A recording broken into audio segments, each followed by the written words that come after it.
पढ़ेंगे भाववाचक संज्ञा। देखते हैं इसमें भाववाचक संज्ञा कहते किसे हैं। कह रहा कि जिस शब्द से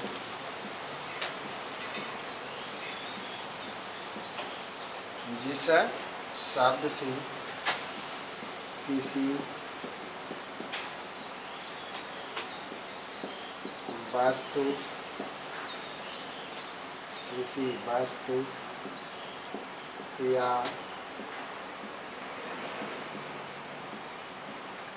जिस शब्द से किसी वस्तु या पदार्थ के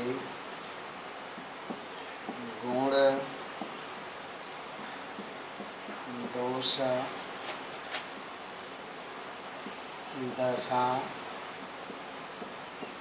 अवस्था एवं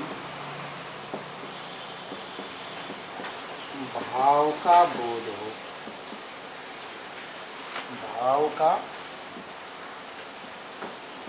हो, उसे भाववाचक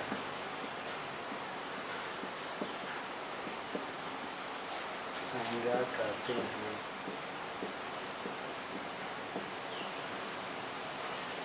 कह रहा है जिस शब्द से किसी वस्तु या पदार्थ के गुण, दोष, दशा, अवस्था एवं भाव का बोध हो, उसे क्या कहते हैं?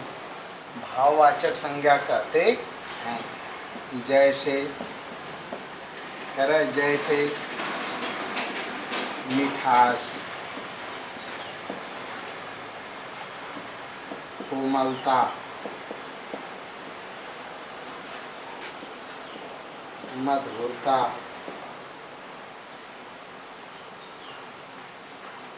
जैसे कह रहा है मिठास, मीठा से मिठास, कोमलता, मधुरता। तो हम कह सकते हैं कि जिस शब्द से इसमें किसी वस्तु या पदार्थ के गुण, दोष, दशा, अवस्था एवं भाव आदि का क्या हो? बोध हो, उसे हम उसे भाववाचक संज्ञा कहते हैं। कहा जैसे मिठास, कोमलता, मधुरता। अब इसमें देखा जाएगा तो इस जो भाववाचक संज्ञा है, इस भाववाचक संज्ञा में जातिवाचक संज्ञा, विशेषण, क्रिया, सर्वनाम, अव्यय से भी भाववाचक संज्ञा बनाए जाते हैं।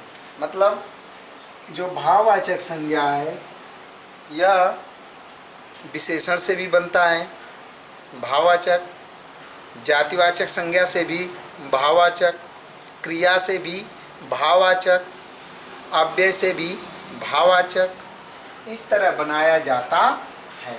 तो हम देखते हैं इसमें एक एक करके देखते हैं। सबसे पहले हम देखते हैं जातिवाचक संज्ञा से। जातिवाचक संज्ञा से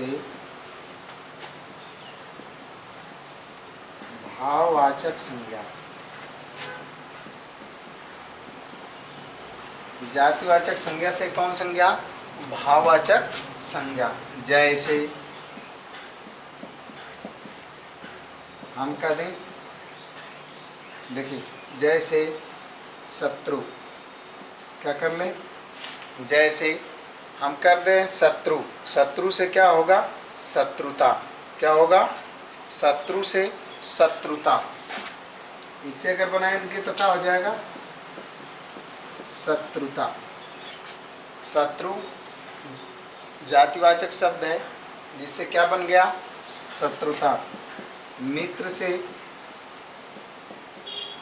मित्रता। क्या बन गया?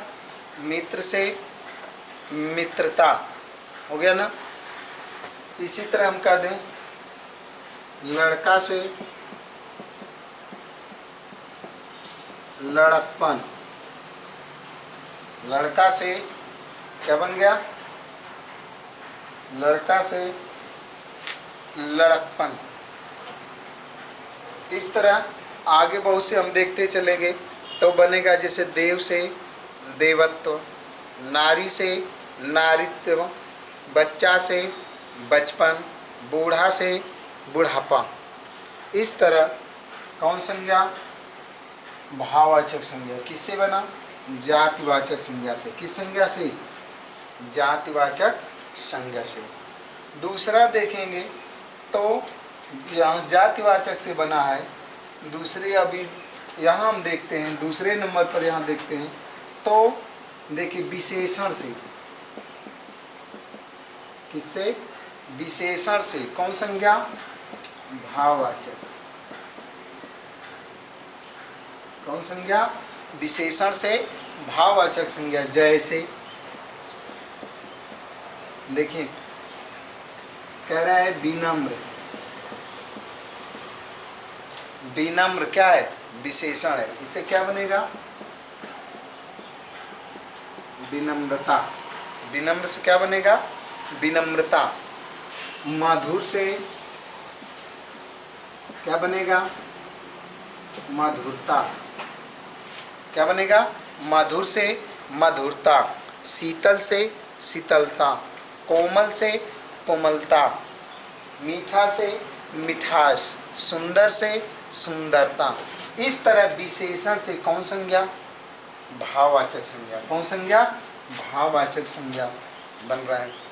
इसी तरह हम दूसरा देखेंगे आगे, और जब देखेंगे तो यहाँ देख लेते हैं। अब विशेषण के बाद आ जाइए क्रिया से। किससे? क्रिया से। क्रिया से कौन संज्ञा? भाववाचक। कौन संज्ञा? भाववाचक संज्ञा। क्रिया से कौन संज्ञा? भाववाचक। जैसे अभी हम कहते हैं लिखना। लिखना का भाववाचक क्या होगा? लेख। क्या होगा? लिखना का लेख। इसी तरह दौड़ना का, दौड़ना का क्या होगा? दौड़। दौड़ना का क्या होगा? दौड़। पढ़ना का पढ़ाई। पढ़ना का क्या होगा? पढ़ाई। इसी तरह हम और आगे जब क्रिया से देखते हैं कि क्या बनता क्या है, तो जैसे खेलना का क्या होगा? खेल। हंसना का क्या होगा? हंसी। इसी तरह जीना का क्या होगा? जीवन। तो इस तरह जो है क्रिया से कौन संज्ञा? भाववाचक। अब देखेंगे सर्वनाम से। किससे? सर्वनाम से कौन संज्ञा? भाववाचक। सर्वनाम से हम देखेंगे तो देखिए सर्वनाम अपना क्या है? सर्वनाम। तो अपना से क्या बनेगा? अपनापन। अपना से क्या बनेगा? अपनापन हो जाएगा। अपना से अपनापन। मम से ममता या ममत्व भी होता है। मम से क्या बनता है? मम से ममता या ममत्व भी होता है। निज का निजत्व या निजता या निजत्व। निज का क्या होगा? निजत्व या निजता भी, दोनों बनता है। ठीक ना। इसी तरह हम देखें आगे, अभी भी अगर सर्वनाम से अपना बनाते हैं तो जैसे पराया है तो परायापन। उसी तरह देखें सर्व का सर्वस्व बनेगा।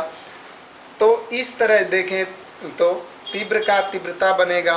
चंचल का चंचलता बनता है। तो इस तरह आपका सर्वनाम से कौन संज्ञा? भाववाचक संज्ञा। क्रिया से हो गया। यहाँ देखें तो जातिवाचक से हो गया। यहाँ से देखें तो विशेषण से हो गया। कौन संज्ञा? भाववाचक संज्ञा। इसी तरह अब देखेंगे अव्यय से। किससे? अव्यय से। अव्यय से कौन? आइए देखते हैं। अव्यय से यहाँ देख लेते हैं। अव्यय से कौन संज्ञा? भाववाचक। अव्यय से कौन सा? भाव। जैसे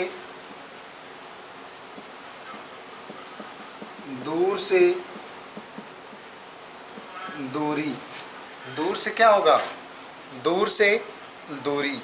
इसी तरह अव्यय से और देखेंगे, नजदीक का नजदीकी, नजदीक का नजदीकी, नजदीक का क्या होगा, नजदीकी दिकी। इसी तरह हम देखेंगे निकट का निकटता, निकट का क्या होगा,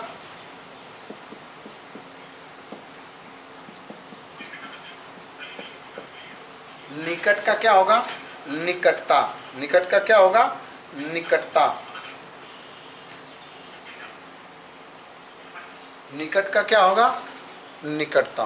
तो इस तरह जो है इसमें हमने देखा कि जातिवाचक से भाववाचक, विशेषण से भाववाचक, क्रिया से भाववाचक, सर्वनाम से भाववाचक और अव्यय से भाववाचक संज्ञा बना। ठीक, तो हम कह सकते हैं कि जिस शब्द से किसी वस्तु या पदार्थ के गुण, दोष, दशा, अवस्था एवं भाव आदि का बोध हो, उसे कौन संज्ञा, भाववाचक संज्ञा कहते हैं। उसे कौन संज्ञा कहते हैं, भाववाचक संज्ञा कहते हैं। स्पष्ट, जैसे ऐसे जनरली हमने कह दिया मिठास, कटा,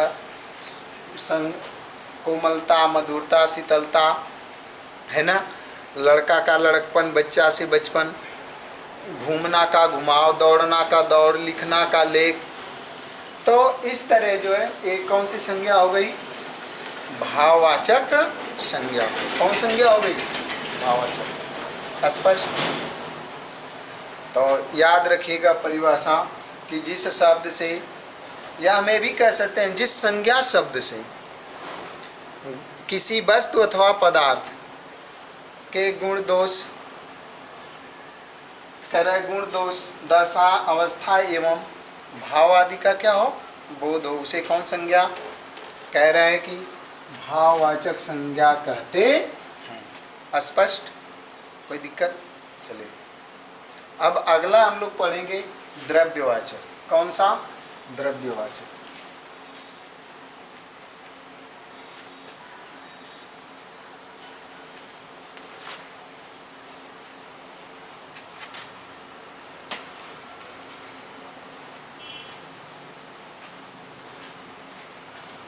देखिए आगे आइए, द्रव्यवाचक।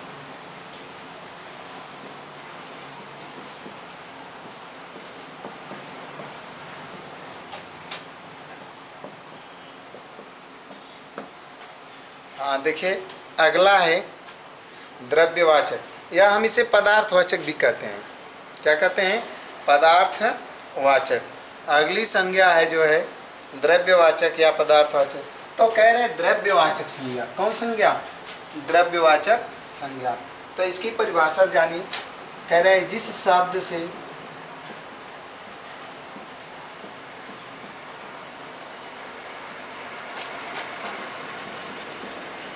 जिस शब्द से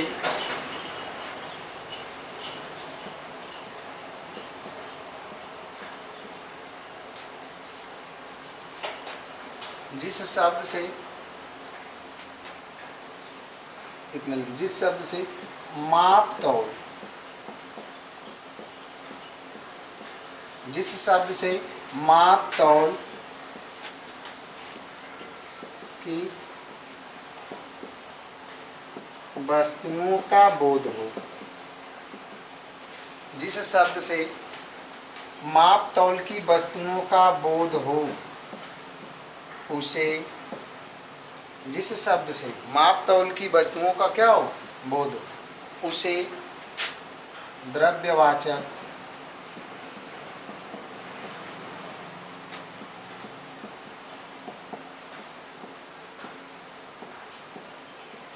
संज्ञा कहते हैं।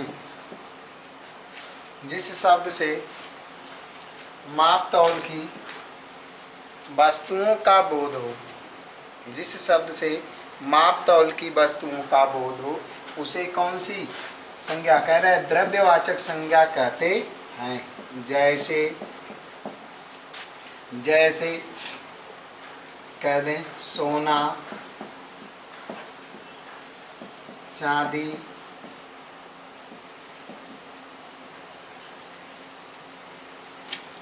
तांबा,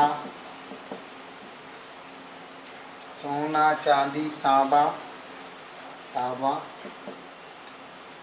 पीतल, लोहा इत्यादि। कह रहा है कि जिस शब्द से माप तौल की वस्तुओं का या पदार्थ के माप तौल, जिसे माप तौल की वस्तु का बोध हो, जो वस्तु मापी जाए, तौली जाए, ऐसे वस्तुओं का जिससे बोध हो, उसे कौन संज्ञा कहते हैं? द्रव्यवाचक संज्ञा कहते हैं। जैसे हमने कहा सोना, चांदी, तांबा, पीतल, लोहा इत्यादि। इसमें और आ जाएंगे, कोयला भी आ जाएगा, पानी भी आ जाएगा, तेल, जितने जो द्रव पदार्थ हैं वो सब आ जाएंगे, ठीक ना। तो इस तरह कौन संज्ञा? द्रव्यवाचक। अगली यह आपकी कौन संज्ञा? चौथी। पांचवी देखिएगा कौन संज्ञा है? समूहवाचक। कौन संज्ञा? समूहवाचक संज्ञा। देखिए कौन संज्ञा? समूहवाचक का संज्ञा। तो इसमें देखिए समूहवाचक संज्ञा तो कह रहा है कि जिस शब्द से किसी व्यक्ति, वस्तु, स्थान आदि के समूह का बोध हो। कह रहा है जिस शब्द से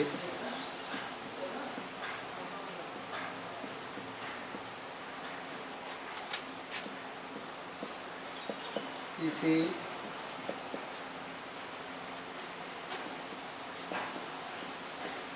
व्यक्ति, वस्तु, स्थान आदि के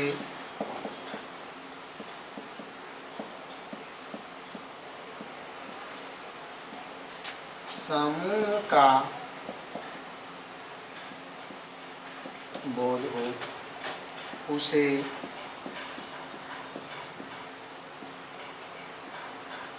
समूहवाचक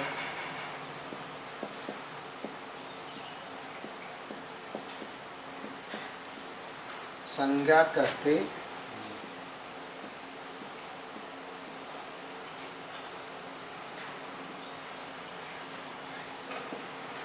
कह रहे हैं कौन संज्ञा? समूहवाचक संज्ञा। कौन संज्ञा?